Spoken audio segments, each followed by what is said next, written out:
Welcome in Monday edition Oxford Exxon Podcast back in the Clark Ford studio today. The last full week without college football preseason camp starting sometime next week. I think they report sometime around August 3rd. We'll get all those details to you when we get them. There'll be a media day some point there, and then off and running for the 2023 football season. SEC Media Days wrapping up last week in Nashville on Thursday. So this one little bit of lag. There's a little bit of a lag here, 1 week, but we'll get through it, and then we'll have actual football to talk about. You don't want to recap SEC Media Days again? We can do that. We can go through. We can do winners and losers. That's a winner usually. You know the winners and losers of Media Day. Buy and sell. There's several formats you can repackage the same thing you've already said 4 times. Someone lost Media Days. Well, when you lose Media Days. You can lose Media Days, I guess, but if you lose Media Days. Go ahead and call it. Yeah, it's over. If you're taking an L in a no-contact practice in July, you got issues. You do occasionally get the coach who knows they're going to suck, and it's just like, hey, I'm either going to be a court jester or I'm just trying to get through this because we are bad. We are really bad. It is what it is. Alabama did get picked to win the West, though. They did. It was not an LSU thing. Media still put the Tide up there out front. I think a lot of media had the same reaction that I had to Saban. I don't know. Like, that dude looks a little too comfy. I'm not going to be that guy to do that. So we're getting a good bit today on the Oxford Exxon Podcast, the Oxford Exxon Highway 6 West in Oxford lunch specials. You know about those by now. Here locally, they change every day. $5.69, 2 sides bread, any size fountain drink, but get the large one because why would you not? Donuts, Clinton, Brookhaven, those 2 locations. So many different options for you up and down I-55 and throughout North Mississippi as well. And again, coming to you from the Clark Ford studio. We are Clark Ford's in Amory, Mississippi, 662-257-1900's that number. Call it, ask for Corey Clark. Tell Corey what Ford product you're looking for. He'll send you a quote within 15 minutes in business hours. It's right to the bottom line. There's no hassle. There's no haggle. You get your quote. The rest completely up to you. You can shop that quote around. Or you can do what I've done, what I recommend that you do, and that's hop into a Clark Ford today, 662-257-1900. You get great service. The product is fantastic. Corey and the people at Clark Ford, they want to be your car guy. They want to be your truck guy. They'll prove to you what that means when you make the call. Again, 662-257-1900. Start the show with all the thoughts in the world. Katie Hill, former Ole Miss defensive lineman, was in a very serious car accident over the weekend. I guess we first heard about it on Friday, maybe. I don't know. All my days are running together. So sometime in the day prior to that, long time at the scenes in the hospital, according to multiple people. He is in as good a spirits as he can. There will be some follow-up procedures here either today or soon. I know that. And frankly, just as it makes sense. And if you know KD, happy to be alive, happy to be in as good of a shape as can be given the situation. There is a GoFundMe link on the board. You can find that. Give if you are led to do so. But just an infectious personality, a great human. I know his video went viral when he was named the Chucky Mullins Courage Award winner prior to his senior year, and him calling his mother and all that, and that sort of recirculated throughout the weekend, and it hit different after what happened. So again, just every thought in the world to KD as we start the show with that today. Yeah, for sure. Not a lot I can add to it other than thank goodness he's alive. And I know there's a GoFundMe I think it's listed on our site. It's listed a lot of places. If you're led to, like Chase said, if you're led to give, please do. And talked to someone on Saturday who had, I guess, spoken either to him or to his family there in the hospital. And like you said, considering it's probably in as good a spirits as one could be in after a traumatic accident. Yeah. And I'm not really, the reason I haven't gone into details is because I don't know them. Yeah. I don't, I'm not trying to protect or hide anything. I respect his privacy, number one, but number two, I don't know the details. I mean, we're not to turn this into a journalism thing, but he's alive and he's got a long road. Yeah. Those are the 2 things we know, and then everything kind of gets a little murky in the middle. It's where frankly, the lack of local media, and there was no one to cover it. So with Katie there, again, as I always say, no great segue out of those topics. It's where least radio, you kind of have a break and stuff. You can kind of go, hey, we'll be right back. And then you come back and you do whatever. Instead, we just keep talking. You got back in town Sunday, I guess. You Got back Nashville, Birmingham. about 6 o'clock yesterday. I've got some random stuff, and I'll go to it later. We sort of teased the topic there in the subhead, so I'll lead there. Well, first, I spent Saturday at Amory. Corey Clark, one of our great friends, been a partner with us for a long time, put on a really good golf tournament for a great cause on Saturday for Amory Athletics in the wake of the tornado that hit them back in the spring. Fun time, other than him starting our group on a 200-yard par 3, which I gave him crap about. It was great. Had a good day. So congratulations to Corey. Looked like it was a very successful event. Raised a lot of money. Did a lot of stuff there. So just a good guy. Did a good thing over the weekend. I want to acknowledge that. And then also we sent kind of a gift bag for the silent auction. A couple thanks to that. First, Gentile for helping supply several of the items in that. They've been a great partner so far for us there. And then also Aaron with Olive Juice for putting that together for me. So a couple different things about the golf tournament there on Saturday as we are going. So, Neal, you and I both were involved in this conversation to some extent earlier in the week last week. Yeah, I was pulling it up right here. And have not heard a ton about it since then, have checked, and it's been pretty quiet. So I thought today, as we're starting the show, it was a good time to at least sort of see where we're at, make people are aware that there is potentially something going on. And I want to stress the word potentially because I don't have anything concrete here as we start off on this Monday. But UTSA wide receiver Zakari Franklin is not on the roster. A lot of other players, basically all of them, are on the roster. So that is a relevant thing here. As they're getting into camp here soon. Again, this was alluded to us that something potentially was going on last week. Where do you sort of stand on this? What do you feel like is something to be repeatable at this point? Well, as of this morning, you just checked. He's not on the roster. That is correct. You and I talked to the same person who had talked to people at both UTSA and at Ole Miss. I meant to ask Lane about this at Media Days on Thursday, but there's no way to get Lane off by himself. It's not possible. And I didn't want to do it in front of all the other media where it would have been tweeted out instantly. Yeah. And I didn't know anything or didn't know enough yet. But told there's an issue with the class transferring into Ole Miss. And without it, he's not eligible. And that his one option, I should say, may be for him to just go back to UTSA and play because he's not reporting that, for God's sake. Again, it's an option.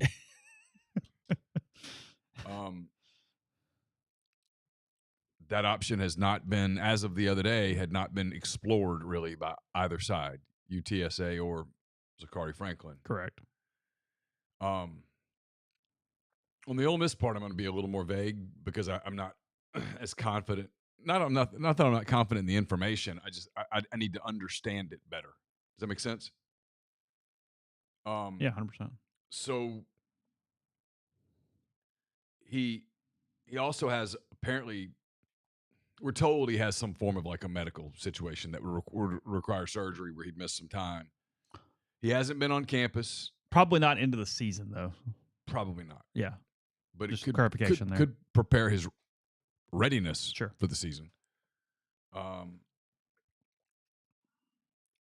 He hasn't been on campus, so he hasn't been part of the off-season workouts. So he's not working with the quarterbacks, which means he's probably not learning the playbook. There's just a lot there. It's one of the when there is a media day with Lane Kiffin here in the next 10, 11, 12 days, that will come up. Yeah. Timeline, no idea. That's where we are. That's what we know. Just, again, felt like something probably should get mentioned. Well, the timelines are, one, camp starts August 3rd-ish.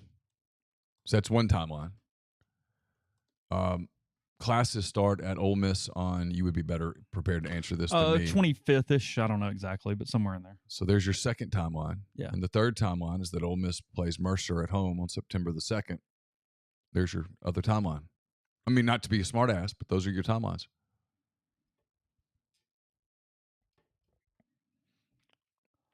Ask The first timeline is, if he's there by the start of camp, it's conceivable that he's played enough college football that he could learn it fast enough to be able to be effective by the time the Tulane game rolls around. Sure. September 9th, another timeline. If he's not there for practice, then it becomes a problem, because if you get to the first start of class and he's trying to learn things in a first game week or something, well, that is problematic. And obviously, if he's not around by the first game, well, that's problematic. It's even more problematic. Yeah. No one with an official capacity, but someone around the program. I asked a few minutes ago just if they had any idea, and the quote was decently positive that it would work out. Oh. Decently. So take of that. Again, that's all I got there. 2 words. But so we are as of 8:27 here on Monday morning. So Zakari Franklin, that situation. We'll see. Did you what is your interest level in Barbie or Oppenheimer? 0 and even less. Well, let's see. I'm hearing really good stuff on Barbie. Barbie is hearing good stuff. Caroline went to see Barbie. I heard it. I got a review. I have no interest in Barbie at all. Why? Because I just don't feel like giving my money and my time to.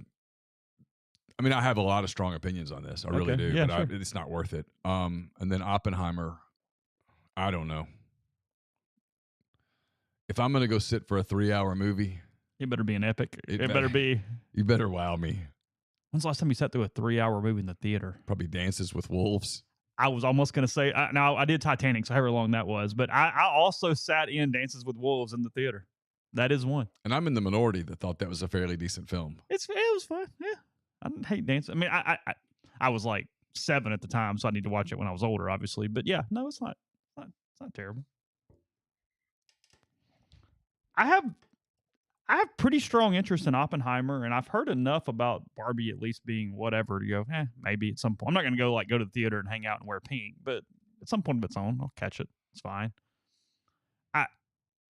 It is interesting that it seems like Oppenheimer has caught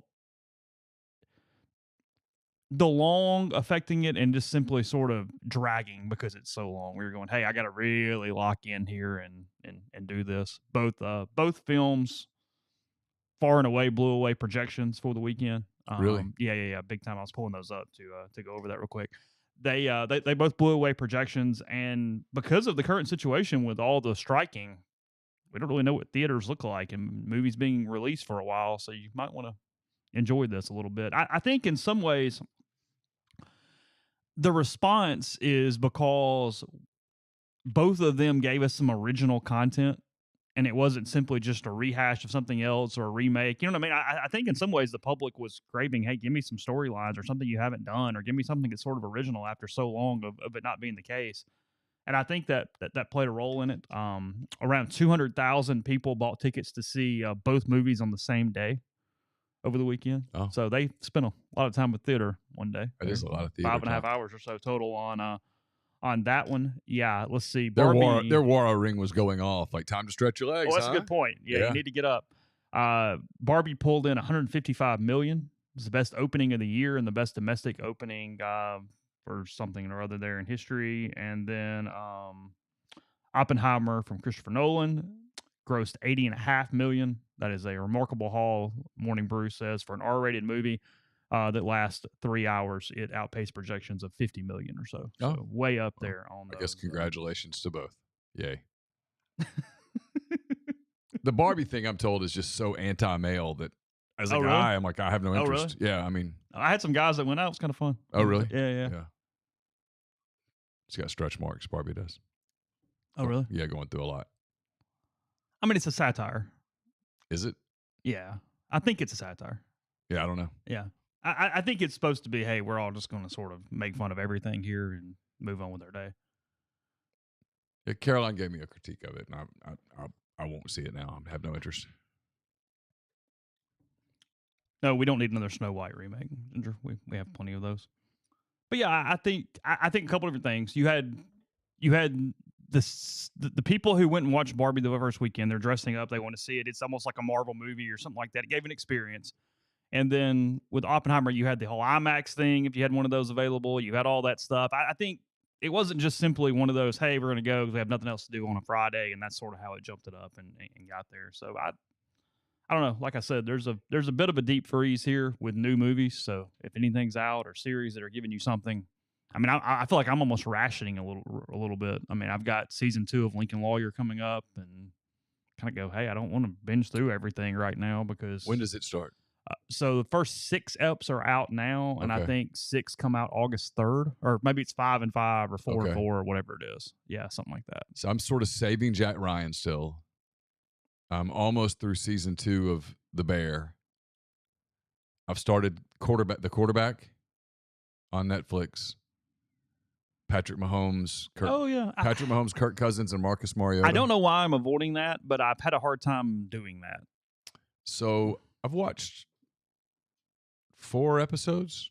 For whatever reason, when I would go run on the treadmill in Nashville, I decided to turn that on. Kirk Cousins is incredibly likable. Oh. See, now that kind of got me interested because I always feel like he's beaten up a little unfairly all the time. Like I sort of, I sort of simp for Cousins a little bit. Yeah, incredibly likable guy. Marcus Mariota is an incredibly likable guy, almost a sympathetic figure at this point where I am in the series. Okay. And Patrick Mahomes, I know this is going to shock you, is really good and knows it. And blown away by that, yeah. really. Yeah. Elite guy, aware of his eliteness. All right, cool, yeah. sweet. Elite. Is he relatable at all or likable? Okay, so he's the one of the 3 that feels like, hey, I'm on camera. I have to act here. Oh, really? A little bit. Now, that might just be him. I mean, we do know his brother is. So it's... His wife is not as despisable as I expected she would be. She is a little obnoxious, but you get a feel for maybe why she's so obnoxious. She's a sympathetic figure. No, we're not going that far. No, okay. No. I kind of get it, right? Okay, all right. And then when they go to Marcus Mariota, you're like, can we just go back to one of the other 2? I feel bad about where this is going. And yet it's human. It's very human. Mariota's the one that he and Cousins are more human than Mahomes. It's conceivable that if you are the greatest quarterback of all time, and it's possible that Mahomes is, that you really can't be a normal human. Do people...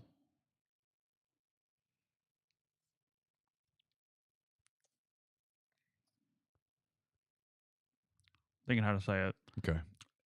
Do you think more people, though, are turning it on because Mahomes is in it? So he's necessary to simply get the play button hit, even if he's not the most compelling figure in the thing. Because maybe so. If it's just a thing about, hey, we got Marcus Mariota and Kirk Cousins, I go, well, okay. Is Peyton Manning produce it? It's really good. They've got them mic'd. The whole everything. You hear everything. You get a lot of behind the scenes, a lot of what goes into getting ready to play a football game on Sunday. Sure. And for even Patrick Mahomes, there's a lot of work that goes in. I mean, he puts in a lot of work to get ready for a game. So does Cousins. So does Mariota. I mean, it is for Mariota, it's a family affair. I mean, his wife is involved in helping him. I mean, the verbiage on an NFL play is so many words. Yeah. There's so much there. There's a lot of study that goes in. I mean, you see Kirk Cousins entering the building and it's dark. There's a lot. So it's interesting. I mean, look, I don't cheer for Mahomes, but I respect his greatness. And this makes me respect it.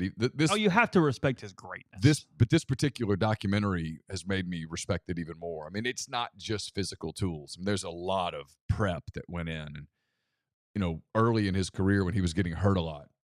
Okay. When he was getting hurt a lot, he addressed it. With work, I mean, dude puts in some serious gym time getting ready each week. You have to. There's no other option. Sure. But, I mean, the point is that you think about the grind that they go through over the course of a year. It's... You have to be pretty special to do that. How many eps? I don't know. I'm like 5 or 6. Oh, really? That many? Okay. It's really good.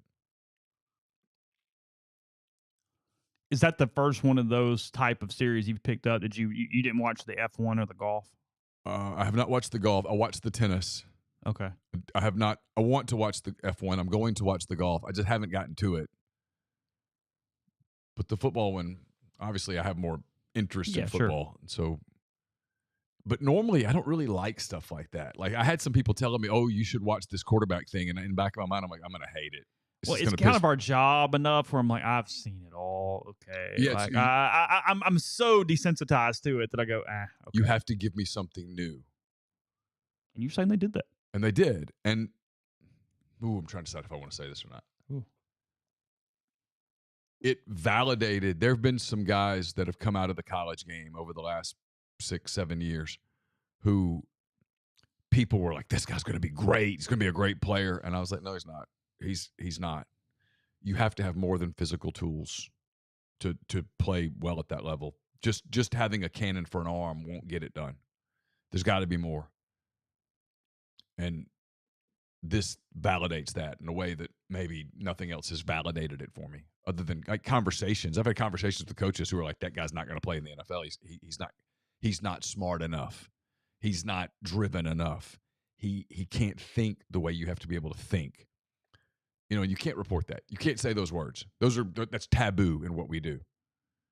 But I heard that from scouts and stuff. Mm-hmm. And then you see, let's put it this way, I'm betting on Bryce Young. Oh. I know there's some physical concerns. Every intangible, he checks the box. Fully. No hanging chads. Checks it completely. You're not worried about a ceiling of Kyler Murray? No. I didn't pick somebody that sucked. I mean, No. Decent quarterback. It's a great example. No, one guy's just going to be driven more than the other. And I don't think you can teach drive. Mm-hmm. Carson and I were having this conversation coming back from Birmingham yesterday. You can perfect footwork a little bit as a coach. Sure. You can get a guy to be more technically sound as a coach. I don't think you can get a guy to want it more as a coach. I don't think you can get a guy to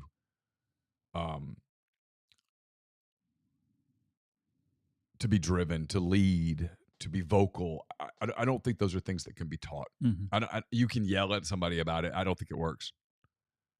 I think that some of the natural stuff, the intangibles, can't be coached. Yeah. And so coaches, we were talking about this on a soccer standpoint. Coaches are looking for, hey, is this guy, I love everything about this kid. Maybe his feet aren't quite good enough. Maybe he's not quite fast enough.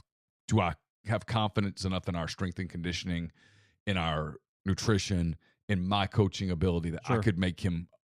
I could improve his feet. Sure. We could get him a little faster. We could get him stronger. Mm-hmm. And if you do all that, we have all these other intangibles. I think I can project this kid into my program. I think it's like that in the NFL. Yeah. I think the Kansas City Chiefs, to their credit, saw that there was more to Patrick Mahomes than just physical talent. They also saw that he has this thing in him where he believes he's the best. He wants to be the best. He's driven to be the best. He will outwork you on top of everything else. Just one pick later, and I'd be a different kind of Saints fan right now. Oh, no question. Can you imagine Sean Payton with Patrick Mahomes? Yeah, I know. With that personality? Yeah. Could have kept my window open a little bit there. Because the thing about Mahomes is that, Andy Reid's a pretty strong personality. Yeah. And Mahomes just handles him. Yeah. God, Sean Payton and Patrick Mahomes together. Whew. Yeah, I know.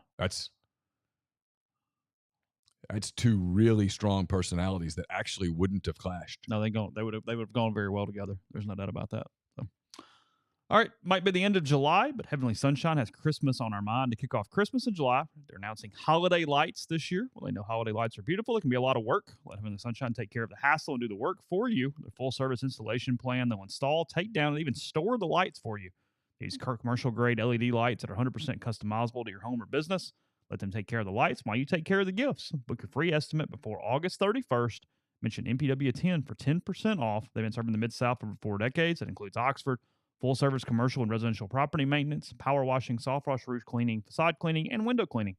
HeavenlySunshine.com or 662-342-1203 to book your estimate. We're brought to you by Salty Lab Charters, Lee Comerford, and the crew there at Salty Lab. It's the premier private charter boat company in Navarre Beach and 30A, all throughout 30A. They specialize in fully customizable tours focused on maximizing your time and experiences along the Emerald Coast. Captain Lee and the crew are passionate about sharing the beauty of the Emerald Coast. They take great care to ensure that each tour is tailored to your interests and desires. Private dolphin tours, tours to Crab Island, tours to small islands in the Santa Rosa Sound, and customized tours of your choosing, all available to you. Get in touch with them at saltylabcharters.com. Again, saltylabcharters.com. We're brought to you by Comer Heating and Air, Southern Air Conditioning and Heating, different names, different products, different services, but it's the same people. It's the same great care, great customer service at both places. If you live in Oxford, Batesville, Tupelo, or the surrounding area, call Comer 662-801-1777. If you live in Hernando, Memphis, or the surrounding area, call Southern 662-429-4429. A-Stock is a Nashville-based online retail company with the mission to provide customers the power to name their price. All items start at just $1. That's right. No matter what the retail value may be, items are just $1 starting out at astock.bid. That's ASTOCK.BID. You can also download their app, name your price on thousands of items from big-name retailers. They have multiple locations around Nashville, Memphis, Indiana, and more that are coming soon that offer local pickups, so don't miss out. The College Corner is coming to Oxford this fall. Their newest location will be in the Oxford Commons, right off of Sisk Avenue. They have more than 4,000 square feet of the best Rebel gear. Plenty of parking available. Their staff's going to have you in and out and ready for the Grove in no time. They're opening in mid-August. Also, don't forget to check out their website, collegecornerstore.com. My 10 weekend thoughts are up at rebelgrove.com. They're brought to you by Game Changer Patches, the only 2-patch system available in the market to stop hangovers before they start. The warm-up patch used before or while you drink. The overtime patch used after you've been drinking to recover while you sleep. The all-natural ingredients will keep you in the game and ready for your next play. So go to GameChangerPatch.com. Promo code RebelGrove20 at checkout for 20% off your purchase. I was doing Matt Moscona's show on Thursday in Nashville. We both looked at each other's socks, complimented each other's sock game. We both had Dead Soxies on. It's deadsoxy.com. It's the best socks you'll ever put on your feet. Great no-shows. Also, lots of team-themed socks as we get ready for the football season. So go to deadsoxy.com, enter the promo code RebelGrove at checkout for 25% off all non-licensed products. Podcast is brought to you by G&M Pharmacy, 662-236-2222. They deliver locally in the Oxford area, and they offer MedSync. For your prescriptions the same day each month, take care of you. One trip to the pharmacy, one delivery, and you have everything you need when you need it with G&M. They will individually pack your medication for those who need that extra step. So whether it be Tyson Drugs in Holly Springs or G&M in Oxford. Again, that's 662-236-2222. They're awesome. There's no doubt about that. But do you get annoyed every time that we have the throwback uniforms with the owner, not the town? Or are you good with it? The Titans wearing the Oilers suits. Okay, so I have a couple of thoughts here. Yeah, sure. Because they look awesome. Well, I love the Oilers suits. Well, I mean, in a way that... As a kid, if the Oilers would have just stayed in Houston, I probably would have been a lifelong Oilers fan. You get behind those suits and Warren Moon back in the day now. Well, before that, Dan Pastorini and Earl Campbell and Robert Brazil. All right, show my age. Billy White Shoes Johnson. All right, yeah. The Astrodome. You had some dudes. When you're 7, 8 years old, the Astrodome. Oh, that's pretty cool. The Astrodome was pretty cool with the guy shooting thing all over the scoreboard. It was pretty cool. The Titans will wear them for a game this season. They're such a great uniform that I'm fine with it. Because you just want to see the uniform. Basically. Matches the Titans' colors, sort of. Good enough. Throw some red in there. Well, the truth is the Titans should abandon this 400 shades of blue and steal the Oilers uniforms. just be the Oilers. The Titans have the most nondescript uniforms in the league. They're just nothing. They don't suck. They're not one of the 5 that I want to like yell about, and they're not anywhere near the best. They have very average, muted, whatever uniforms. Yeah. The Oilers uniforms were fantastic. I was in Nashville, as you know, over the week, and I took Carson out to on Friday early before his camp started. We went out to 12 South, and there was a store that had Oilers stuff kind of hanging from the first year that the Titans played in Nashville, and they wore a patch or something. I don't remember. It was fantastic. I mean, it was all I could do not to buy an Oilers jersey right there. It brought back a lot of memories. I think it was an Eddie George themed deal, which is fine, whatever. But oh yeah, like I'd love a Dan Pastorini Oilers jersey, the white. I'm sure we the can find you road one. jersey is fantastic. We can find you one. So in general, you don't like it, but you're good with it here because the uniform is so good. Is the bottom line? Yeah, I mean, well, look, the day that I get so worked up over what uniform an NFL team wears is the day that I'm gonna. It's July 24th. I'm gonna check myself. Right. It's July 24th. I'm good with it. I'm good with throwbacks. That's. What would I think if the Thunder wore a Sonics throwback? I guess I think it was pretty damn funny. If I lived in a lot of scar tissue there now. Got a lot going on there. Might be. The people in Seattle might not like it very much. I mean, they might refuse coffee service at that point. But I don't. Would it make more sense for the Texans to wear Oilers throwbacks? Probably. Well, yeah. But it goes with the ownership. It doesn't go not with how the NFL city. works. No, the franchise moved, so it's their franchise.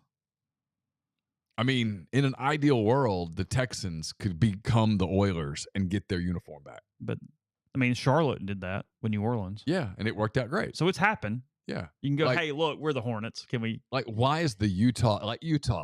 There's Jazz. no Jazz in Utah. What are we doing? Give New Orleans their team back. For that matter, I've been to Los Angeles a few times. I don't recall seeing a lake. I've seen a big ocean. I mean, every time there's. We do ignore that one, don't we? We're so used to it, we don't make fun of that one. But it's really stupid. Because there are days where I go, hang on, Jazz, Utah, right? Wouldn't that have been an opportunity for Utah to go, hey, New Orleans, you can have your team back. Once you guys get a team again, we're going to let you have the Jazz. We're going to become the whatevers. Yes. Something to do with mountains, probably. Yeah. Well, their logo was mountains for a long time. It makes sense. If you fly over Utah, there's mountains everywhere. Yeah. I mean, the Grizzlies. Utah would make more sense to be the Grizzlies. I mean, Cleveland got their team. I mean, Memphis, the Vancouver Grizzlies moved to Memphis, and Memphis kept the Grizzlies. When was the last time you saw a bear? Yeah. In Memphis. The zoo. The zoo. The zoo. That's it. I know, insert Ole Miss joke here. That is interesting. I don't know, what makes one possibility possible and the other one not. Like I said, I mean, the Browns are still the Cleveland Browns. Yeah. I mean, they got their team back. They did it right. Yeah, they got their team back. Yeah. So the Ravens, I mean, I know they wouldn't because this would be a mind warp.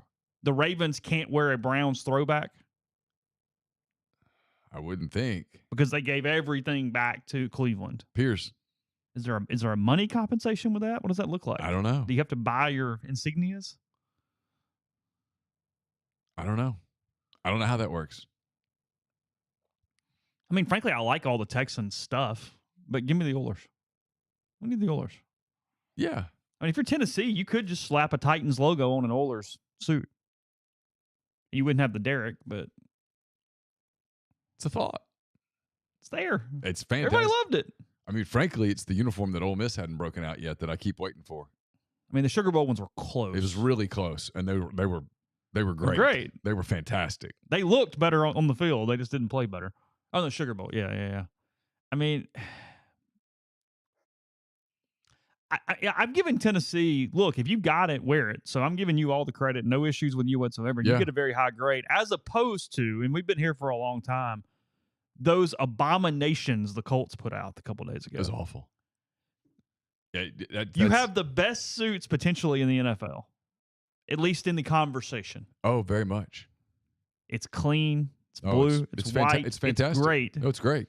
And you're wearing black helmets, blue on blue, which including blue socks, by the way. It is a Smurf with a black helmet. They're calling them Indiana Knights uniforms. Awful. We're big on the Knights in Indiana. Is that a thing? I guess it's that song, Indiana Knights. Okay, sure. Whatever. Just one game, but they said they would wear them more in the future seasons. Oh, it's stupid. Because the NFL kind of makes you. There's a process there. Tampa Bay should wear the throwbacks. They're bringing them back this year. They should wear them all the time. They're bringing those back, and the Eagles are bringing back the Kelly green. Okay. This year. Sign me up. Yeah. The Patriots should do the one with the Minuteman snapping the ball because that's phenomenal. If those were in full rotation, I think it would be the best suit in the NFL. That's my hot take. Can't argue that. I think the Minuteman uniform from like the 85 team is the best suit in the NFL if they brought it back and modernized it. The Broncos uniform from the early 80s even to the Elway years, better than the current iteration. None of those new futuristic things worked. Every time they changed the uniforms to try to be whatever that was, baseball did that for a while and then kind of got away from it. There for a while, a lot of baseball uniforms were the crazy, all the stuff, and then they went, hey, classic, pull it back. Right. The Astros are a good example. Had really good suits, got away from it and went crazy, and then now they're pretty good again. I like the Astros uniforms. They have a great uniform. Yeah. They cleaned it back up. Yeah. Kind of got out of that process. The NFL hasn't fully gotten back out of it yet. They're trying because they're wearing some of the old stuff again a little bit, and they're doing this. But, yeah, Patriots, Colts. What's your favorite Saints uniform? What's the one when they wear it, you're like, okay, I'm good? White on gold with gold helmet. Yeah. Clean. The black on black is my least favorite, and Peyton would always try to wear it for big games. I don't like it. And I didn't like it. No, I want gold helmet, white top, gold pants. And Clean, I like the gold helmet, black top, gold pants. Yeah, for the traditional home suit. Just all in. When we wear black at home, because we try to wear white at home some, because I don't know, whatever. We'll sell the jersey. Well, and we kind of have an identity right now as a franchise. There for a while, they had played better on the road, so they started wearing the white at home and doing the Cowboys thing a little bit, and then it didn't really work, and they hit a little low at home. The Saints are in purgatory right now as a franchise. They don't suck. They're not good enough. They've sort of lost identity a little bit. It's a weird spot. Speaking of uniforms, I don't know if you can you see it? I can see the front of it. It's pretty clean. You can't see it because of my mic. There we go. The Army helmet. Yeah. Our buddy Sammy sent, Frank. Coach Nuke. Yeah.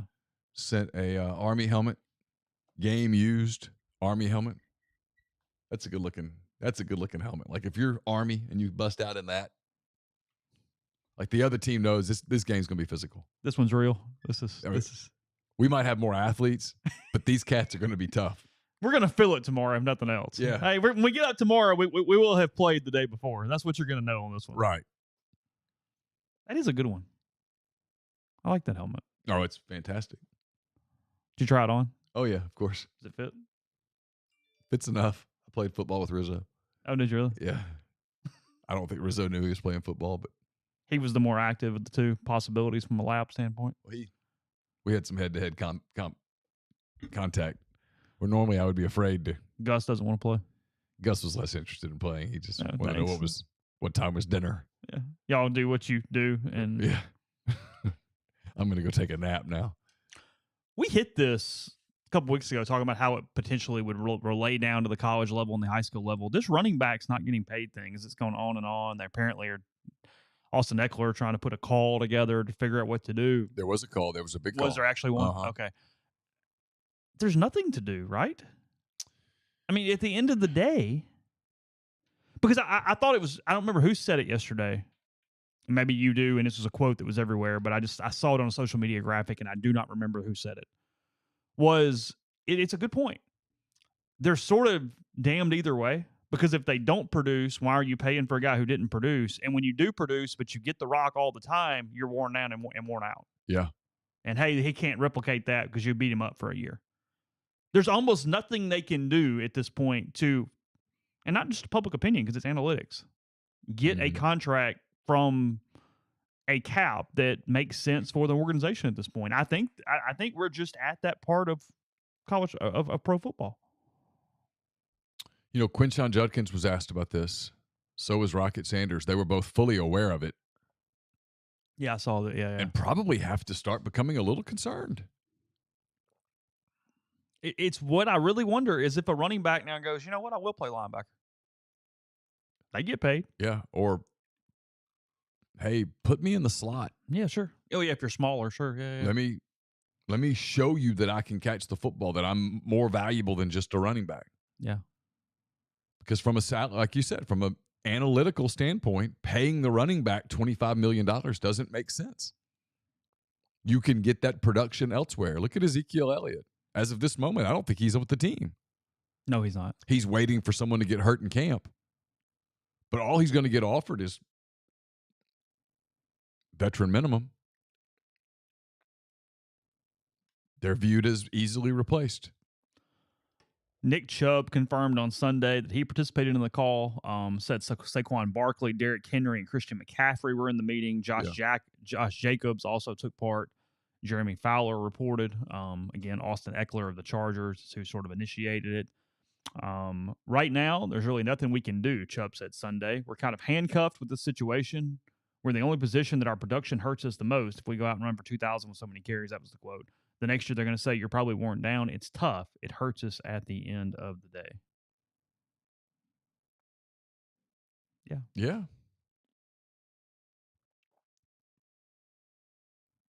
So it really does kind of beg the question if you're, what's the kid's name at Michigan? Blake Corum. Yeah. If you're Corum, frankly, it's those three, right? It's Corum, Quinshon, and Rocket. Sanders. Mm-hmm. If you're those three guys, you're kind of wondering, okay, what's the best route for me to maximize my value? Last time a running back signed a long-term contract worth $10 million or more per season was the Browns' Chubb in 2021. Chubb's contract runs through the 2024 season, but he has no guaranteed money after this year. McCaffrey, currently the highest-paid running back, averaging just over $16 million per season, and a contract he signed when he was with the Panthers in 2020. His contract runs through 2025. Guy who's been super productive, but you wonder, like, what would McCaffrey get on the open market right now? I don't know. Not $16 million. I mean, the Giants aren't budging on Saquon, and he doesn't appear to be budging. What does he get if he sits out a year? Is it worth it to sit out a year and lose $10 million? And lose a year. Now, you wouldn't get the wear and tear, but you'd lose a year, and they view you as the market's not correcting in a year. It might be worse. I wouldn't think. Yeah, if anything, I think it's worse next year. So all the quarterbacks that are getting the money, it's a quarterback league. Jalen Hurts got, what, $50 million? Wideouts are going to get money. The wideouts are getting money, yeah. People who guard the wideouts are getting money, and people who get to the quarterback are getting money. Yeah, it is all based on quarterback. If you do something to primarily help a quarterback or defend a quarterback, you are getting paid. If you can rush the quarterback and disrupt the passing game. Yeah, or protect the quarterback. Yeah, if you're an outside linebacker who can impact things, if you're a corner who can lock down receivers, if you're a receiver, if you're a quarterback, that's where the money is. Mm-hmm. Podcast brought to you in part by Prime Shrimp, primeshrimp.com. 7 different flavors available for you. A couple of my favorites, the signature, the New Orleans-style barbecue. They got the full meals in a bag, the French Quarter Alfredo, the garlic herb butter. So many different options for you, and you can try them all. Buy 5 pouches or more. Get 25% off with code RG. That's code RG for 5 pouches, 25% or more with Prime Shrimp. And remember, they're also available in any Rouse's markets, Mississippi, Louisiana, Alabama for sure. So if you have a Rouse's, you can pick it up, but if not, get them delivered straight to you using code RG at primeshrimp.com. We're brought to you by Pinnacle. Pinnacle, based in Jackson, Mississippi. They've got clients in more than 20 states, advisors in multiple states. They provide detailed, specialized investment management, financial planning, retirement planning for individuals and businesses, and much, much more. At Pinnacle, investing is treated like a commodity. Decisions are made using objective information and research, not emotions. At Pinnacle, they'll sit down with you, listen to your goals, study your expenses, and put forth a comprehensive, detailed financial and retirement plan built just for you. It's mypinwealth.com, MYPINN wealth.com. We're brought to you by John Edwards, Regency Travel Incorporated in Memphis. If you're thinking about still taking a little summer trip here before back to school and all that, still got a couple of weeks.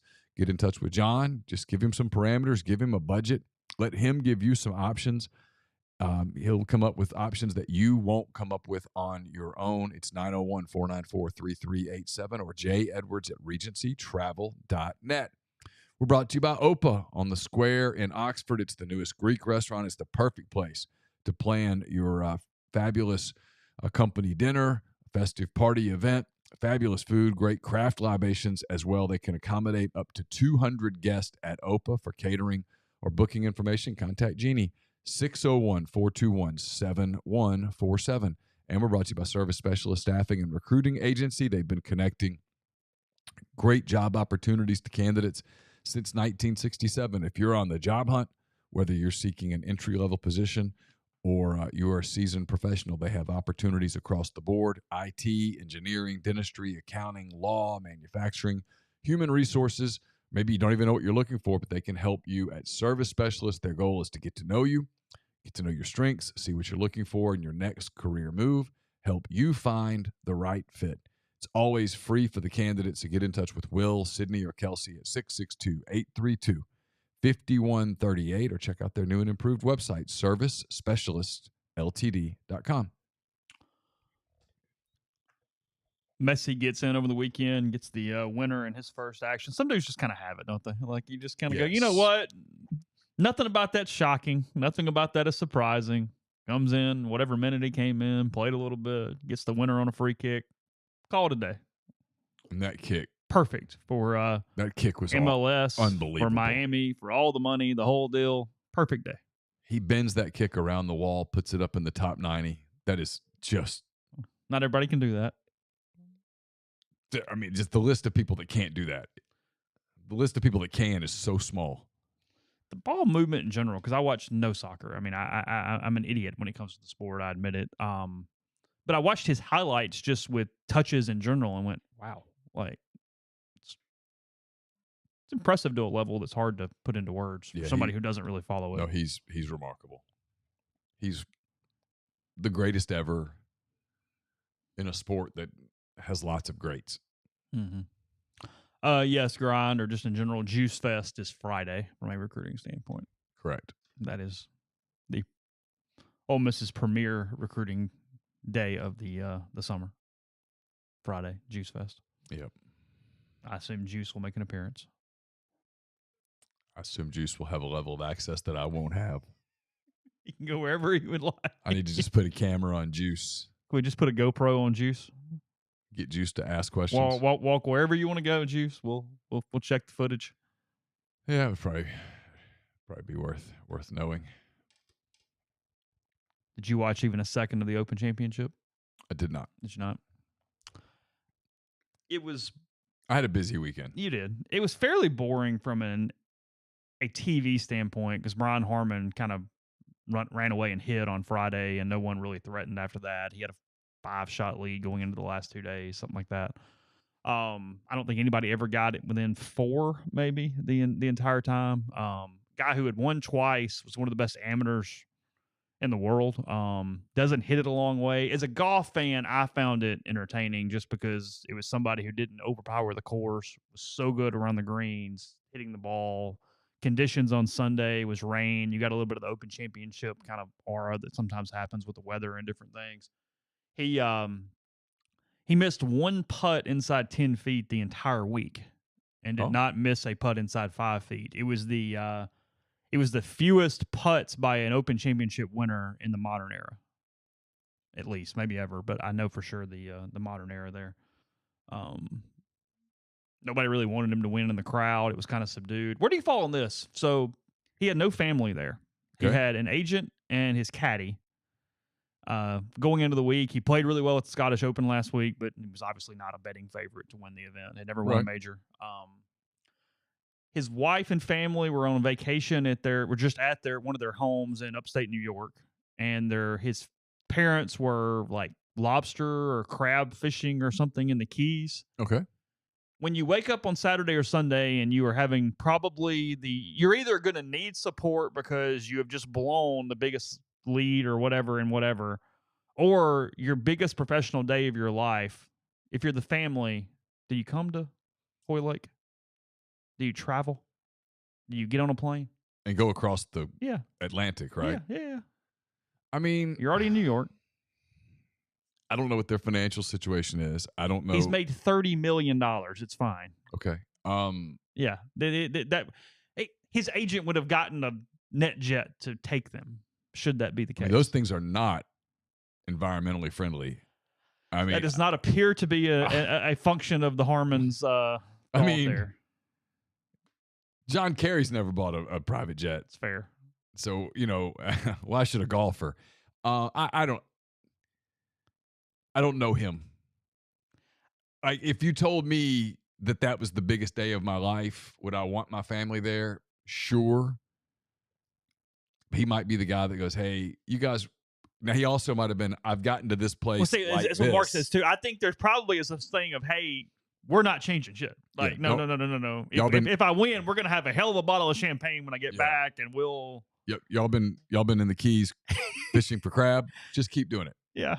Keep doing whatever you were wearing I'm Friday. eating the same dinner tonight. Yeah. Whatever you and the kids did yesterday, do it again today.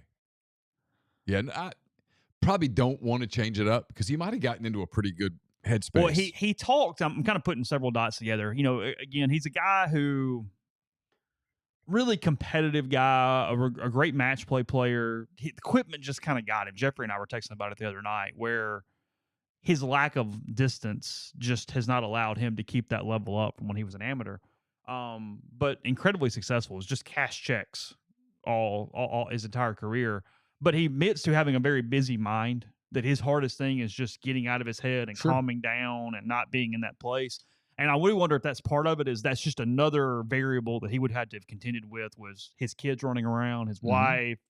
Do I need to entertain them? Are they okay? What I got to worry about the next day? What are they doing? I got to worry about their flight when they land. I got to worry about where they stay in. I mean, maybe you just got to a place where, hey, right now it's just get up, go get ready to play golf. Do whatever I need to do. Play golf. Yeah. He's a simple guy. They asked him how he was going to celebrate, and he said he was going to go to New York, spend 3 days with his family, and then he had bought and ordered a tractor, so he was going to get on the tractor and clear some hunting land over the day or two. So he was going to put the phone up and just jump on the tractor. And what's the next big event? Majors are over for the year. The playoffs will happen, and then he actually now is the playoffs. Seriously?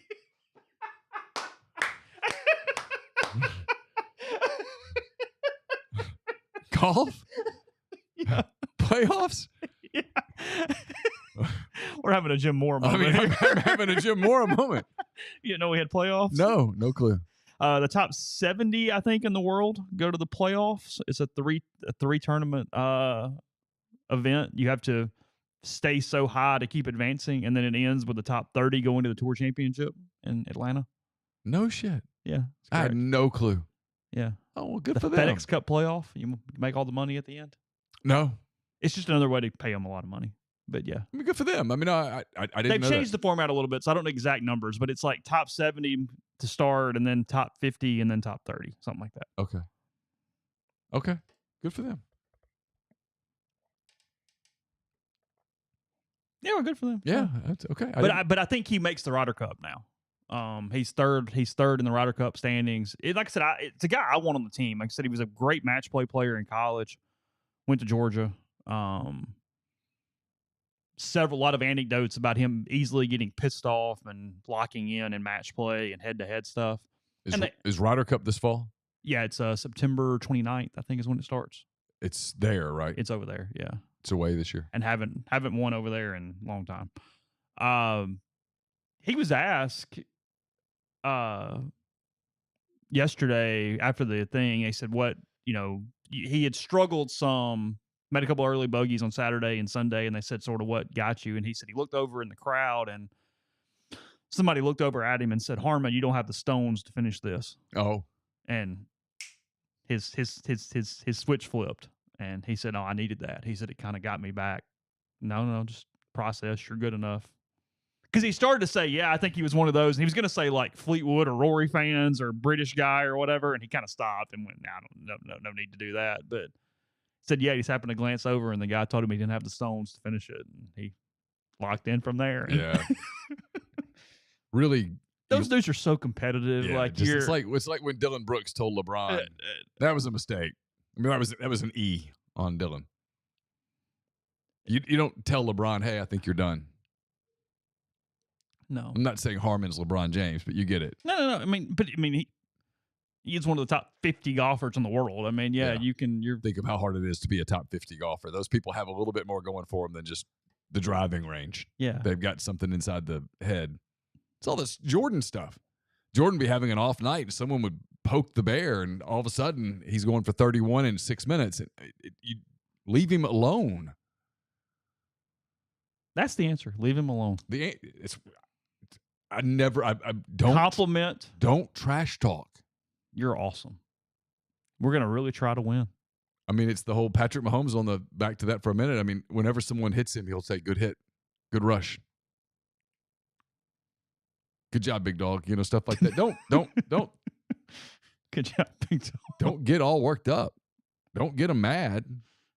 You want them to not want to hurt you. Is it Andrew Luck that always used to compliment the tackles? Yeah, and it drove him crazy. Yeah, that's right. It was him. They want us to talk about the Pac-12. All right, so the Pac-12 had their media day in Vegas, and the commissioner, George Kliavkoff, or however you say his name, said that, hey, I don't really want to talk about the TV deal because I don't want to distract from football, which was code for we don't have a TV deal. Now, there's a few things happening in sports right now. One is that this Connecticut Big 12 thing is about to get real. Two is the Big 10 is not extending offers to anyone right now. The Big 10 wants to go through the 2024 season, just like the SEC does, see what it looks like, see what it feels like, see what the numbers are, see how it affects the 12-team playoff. They want to see what happens with NBC and Notre Dame, which means that Washington and Oregon are going to have to wait a minute. Washington and Oregon would jump to the Big Ten right now. They would literally get on hands and knees and crawl to the Big Ten offices to take the deal. But there is no offer to be made. So the Pac-12 is just kind of in no man's land right now. They don't really have a great TV deal. You've got several schools that are saying, hey, we'll sign a TV deal, but we're not going to sign a grant of rights, which tells you the TV people are like, well, then we're not doing the TV deal if we don't have a locked-in grant of rights. So the Pac-12 is just in no man's land for a little while, is my opinion. What are their options? What's even possible at this point? There's an Apple Plus / ESPN combo thing that they could do. Sure. But look, they're not going to make the kind of money that the Big Ten and the SEC are going to make, period. That the kind of money that Notre Dame's going to make. Not going to happen. Frankly, the Big 12 has positioned itself, to its credit, to come out of this a strong number 3. I mean, I'm putting all my money on the Big 12 when it comes to who's number 3. Yeah, absolutely. And it's not even close. To the point that, here's the interesting thing. If you're some of these Pac-12 / ACC schools down the road concerned that the Big Ten and the SEC might really be content at 16 for the foreseeable future. And Greg Sankey struck me as pretty content last week when he was asked about expansion. If that's the case, do you think about jumping to the Big 12 where you can, hey, we can't make as much as those teams make, but we can get quasi-close? I don't know the answer to that. We'll see. See where the Colorado AD just left as soon as it was over? Yeah. I'm out. Went and got on a plane. Headed out. I'm going to get on a plane so I don't say something I don't need to say in this room right now when a media member walks up to me and starts talking. And look, Colorado can jump to the Big 12 whenever they're ready. Big 12 will take them. Oh. Welcome home. So here's the question: if you're the Pac-12, do you go ahead and bite the bullet and take San Diego State and SMU? Those are the two. They can add them. SMU will go. SMU and San Diego State just got penalized to come back to the Mountain West, right? Yeah. No. Was that them? Yeah. Yeah, I think so. Yeah. Frankly, if I'm San Diego State, I'm not sure I want to go to the Pac-12 right now. No, SMU does. So do I take SMU right now? What's it doing for you, though? If you're the Pac-12? Yeah. More numbers. That's it. Is it? That's it. Oh, I mean, that's it. That's like taking Rutgers and Stone. I just got DC. No, you didn't. No. You got New Jersey. Not even. I mean, we're not completely gone from it, but we're sort of out of that, hey, this is the footprint phase. Sure. It's just not a thing anymore. So do you take SMU? No. Okay. I don't. I think SMU is good value. Mm-hmm. I do think SMU with the right situation. Again, I'm playing best case scenario. Well, they've got big boosters that are That's willing to, especially if they'll get in a big league. I know some people over there that go, no, this could be real. I do too. Not like real, but real. Sure. Well, TCU's turned out to be pretty real. Yeah. So maybe it's the gamble of gambles, and you go, because it's not even really a gamble. They're not expensive. Maybe so. Maybe I'm talking myself into it as we go through it. The question is, what's going on with UConn and the Big 12? I mean, the rumor that's out there is pretty strong, is that it's getting done. UConn's going to join the Big 12. How long? Soon. Oh, really? I mean, I don't cover it. It's just what I hear. I'm not making calls, but I've talked to people who are working on it. It seems fairly imminent. Big 12's just kind of looking to add. UConn's it's an elite basketball brand. And one of the Big 12's things, to their credit, look, here's the thing. If you're the Big 12, you're not going to be the Power 2. It's not going to happen. No. So you've got to say, what can we do that sets us apart? Well, adding Connecticut to a basketball league that already includes Kansas and Baylor and multiple other brands, it does add to your basketball value. No question about it. Yeah. And they're looking to say, hey, what can we do to differentiate ourselves from other people that are vying for the bronze medal here? Sure. You're not winning the gold or the silver, but you can win the bronze. The bronze is what matters right now. And so if you can get the bronze is viability. Yeah. And what does Connecticut do? Well, Connecticut gives you a very elite basketball No, it makes brand. all the sense in the world. I got no issue with that at all. Yeah. And if you're Connecticut, what's in it for you? Well, if you're trying to reinvest in football, now you are going to place some quasi-name brands in football. Well, in basketball, you're in a good league. Sure. People care. You can schedule. I mean, even the additions are good at basketball. I mean, Cincinnati, Houston. Okay. Yeah, of course. That's fine. Yeah. Can make that work. Connecticut, Houston basketball game, I'd watch. Yeah, sure. Podcast brought to you in part by Northeast Spark, NESPARC. Service people across rural communities. 2 packages, the Ignite, the 100 Mbps, or the Blaze, the 1 gig that powers the Clark Ford studio.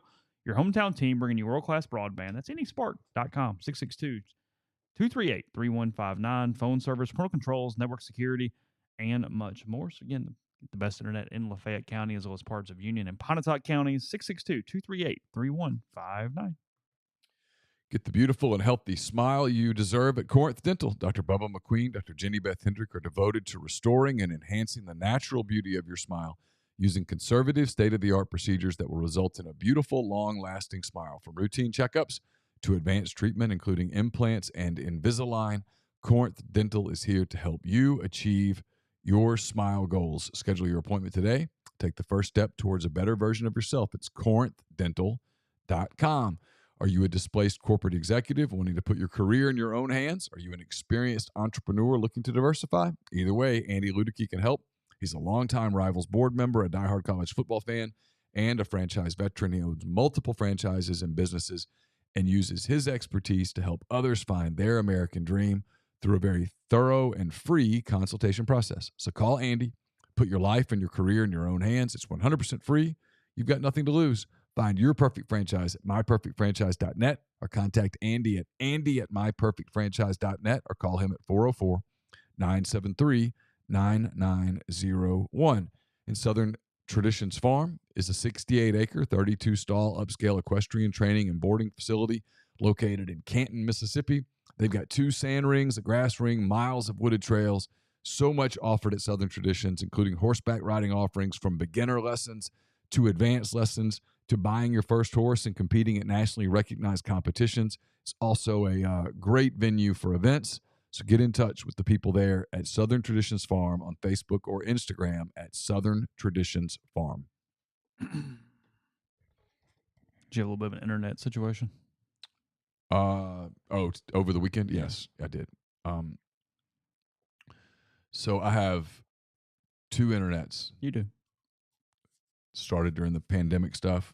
Continued. We do a lot of streaming. We rely on the internet here. I have nothing but great things to say about Northeast Mississippi Spark. Awesome. They're awesome. My fallback has been the guys over at Mac South. They're out here. They've been installing the fiber for the better part of the last year. Pretty much dug up the neighborhood. And they came out, I guess it was last week or the week before last, to work on that some more. And they chopped through a line, of course. And so now you saw the line they've got running. I did. It doesn't work. I called them and told them late last week, hey, it doesn't work. And I told them, I said, I'm going to be out of town. They wanted to come on Saturday. And I said, I'm not going to be there on Saturday, but if you can do it outside, great. Of course, they called me on Saturday. Hey, there's nobody over 18 at your house. I'm like, I know. I told you that. And so do you want to reschedule? I said, I'm gone for a full week. I don't know what to do. Of course, I'm back now and it's still not working. I think I've hit the point where it's probably best just to say sayonara. Call today. But they're going to be like, hey, we need you to send this back and this back and this back. And I'll be like, you come get it. Oh, well, yeah. You come get it. I'll lay it out here, and if you want to come grab it, feel free. I'm not. My relationship with them has gone south. Max South. Max South. South to the max. I did tell them on the phone that I do question whether they're a front for like some sort of. I mean, back in the day when they were MetroCast, we had our issues. My favorite thing with them was I had some computer problem. This was probably like 2015, 2016. And they kept going, hey, go here on your computer and do this and hit this button. I said, I don't have that. What are you doing? And they were going through a user manual from 2007. Yeah. It had been like 10 years. And it was like, that doesn't exist anymore. Well, That's not the button we have. love do you know how to do this? It's like, if I knew how to do this, would I be on the phone with you? It's like when you lose your keys and people go, well, are they there? Well, if I knew where they were, I wouldn't be looking for them. Right? Where's the last place you had them? Well, if I knew that, we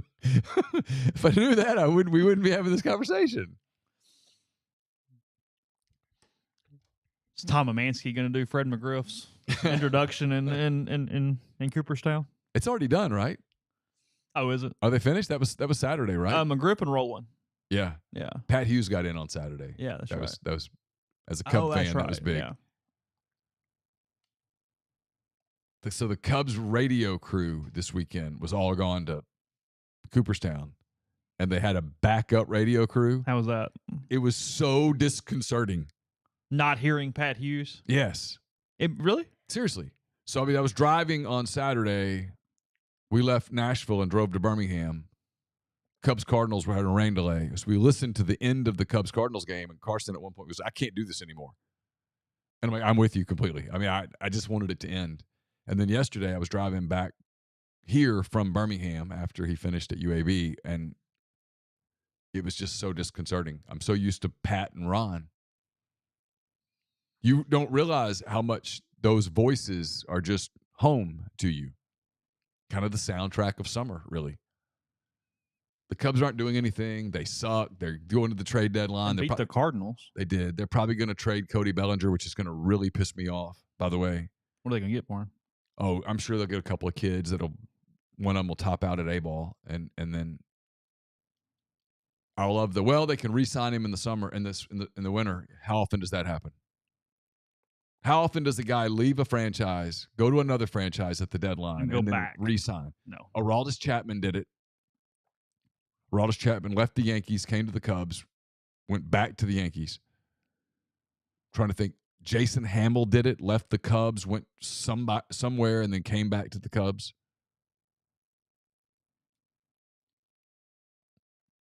that's about it. Sammy says no SEC Media Days talk. I don't know if we're being sarcastic or not. There's there's so much SEC Media Days talk that it's just ridiculous. So Ohtani, my anticipation is he won't get traded. Me too. I just don't think Artie Moreno can do it. It is stupid. I get that there's a section of the fan base that's going to be all pissed off. It's the idiots because you have no chance of re-signing him. No, he's gone. He's gone either way. So do you want something back or do you not? Those are your options. I get it.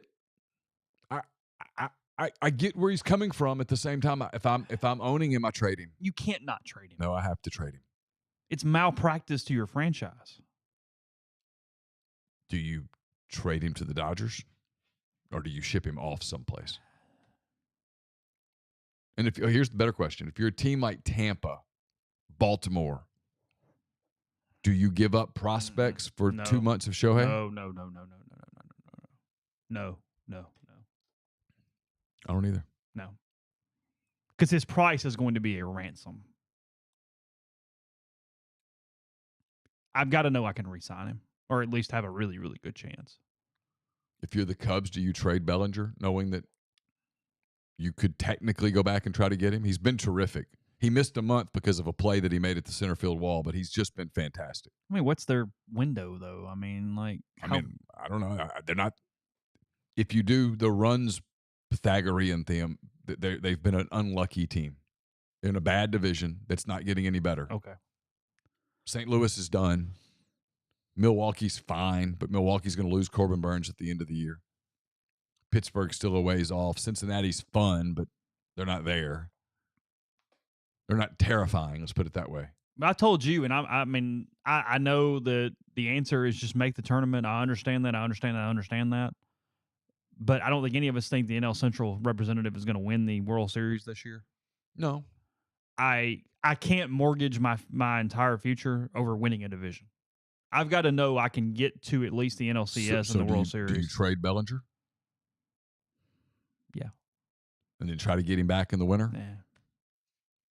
I mean, I don't know. What am I getting though? I mean, like I'm not trading him for two dudes who. No, I mean I got to get legitimate prospects for him. I got to get something that makes a ton of sense. I keep him. I have a window, and I know that he's a Boris guy, but from all accounts, the Cubs really like Bellinger, and Bellinger really likes the Cubs. It's worked. He's rejuvenated his career. This year's gone better than he could have hoped for. Give him the market deal that he's worth and be done with it. The Cubs have been searching for a star. He's as close as they're going to get. They're not getting Ohtani. And you ship him off for a couple of kids and then don't re-sign him in the winter and you're not actively involved in this Ohtani thing, good luck.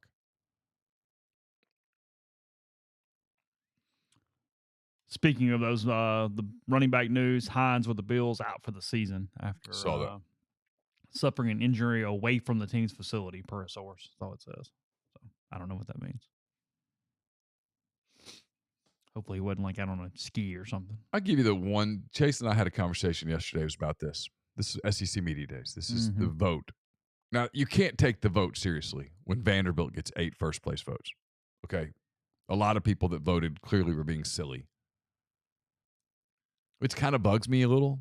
It actually bugs me a lot. Because I'm pretty serious about my ballot. Like, I spent more time on my ballot on Thursday.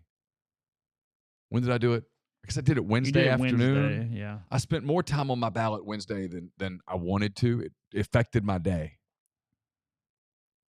But I wanted to be serious about it. Like, I did a lot of like, hey, where do I put Ole Miss? Do I put Ole Miss 3rd, 4th, 5th in the West? I went heavily leaning 3rd for a long time, and then I kept looking at schedules, and I'm like, I'm going to put them at 4. I put them at 4 behind A&M, ahead of Arkansas. I spent time thinking Mississippi State, Auburn, 6-7, even though most of it was throwing that away, right? I spent a lot of time, how do I do the SEC East 2 through 4? And I was careful with players. But here's my hot take.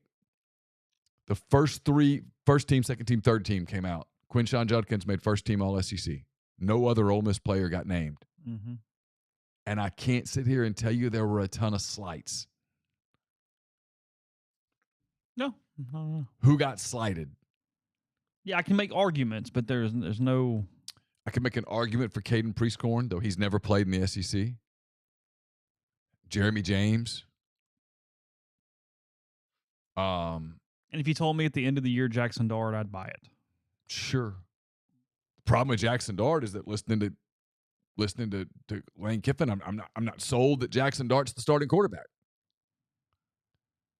I think he is, but Lane didn't go out of his way to say, "Hey, Jackson's my guy."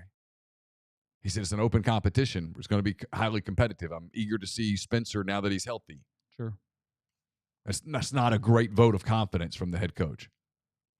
And so Chase and I were talking, and I said, "Hey, when was the last time that a team went running through the conference with just one all-SEC performer?" It's a star-driven league. Ole Miss has one star. It's where they're interesting. If at the end of the season you look up and Ole Miss has won 9 games, people not named Quinshon Judkins are going to have to have overperformed. Mm-hmm. And if at the end of the season you look up and Ole Miss won 6 games, I think you'll be able to say, there were some signs of this. Take away the fact that we cover them. Ole Miss is one of the 3 most interesting teams going into the SEC in the end of the season. Period. Yeah. The variance. Yeah. I don't know what that guy looks like. I don't know what that guy looks like. I did this. Neither does anybody else. I did this on 10 Weekend Thoughts a couple of weeks ago, where I got Ole Miss to 10-2, and sat back and looked at it and went, well, maybe. And then I got them to 5-7, and I went, I can't rule that out. Mm-hmm. I can paint a scenario where the season goes bad. Easy. It's not great for our subscriber base, but I can do it. Lose to Alabama, lose to LSU. Things start rolling the wrong way. You lose to Arkansas. Open date where there's a lot of animus. You go to Auburn, and they get pumped up for you, and they get you. You beat Vandy to go to 4-4. Texas A&M turns out to have things kind of worked out on offense, and they get you, and you're 4-5, and you're in trouble. Still got to go to Georgia, 4-6. I can get you there, no problem. That's not hard. Do I anticipate that? No. Yeah, Seb's just got to stay healthy. Cedric was banged up last year. Mm-hmm. Again, there's a reason. He gave you a reason with being injured to not pick him. Sure. That's kind of the point. Yeah. Sure. He didn't have the numbers of an all-SEC player last year. No. So I spent a lot of time doing the quarterback thing. Yeah. I ultimately went with Jaden Daniels because I just think he's a better player. Yeah. And those work by because you like LSU. If LSU wins, he's going to make it. Right. I mean, that's logic. Yeah, I had LSU ahead of Alabama, and I spent a lot of time on it. Yeah. All right. For the week, you should have a fairly normal week of shows. It'll just be kind of more changed on our end. I'm out of town for a couple of days. Neal and I will have a podcast in the morning, and then I'm going to do a mailbag podcast on Wednesday.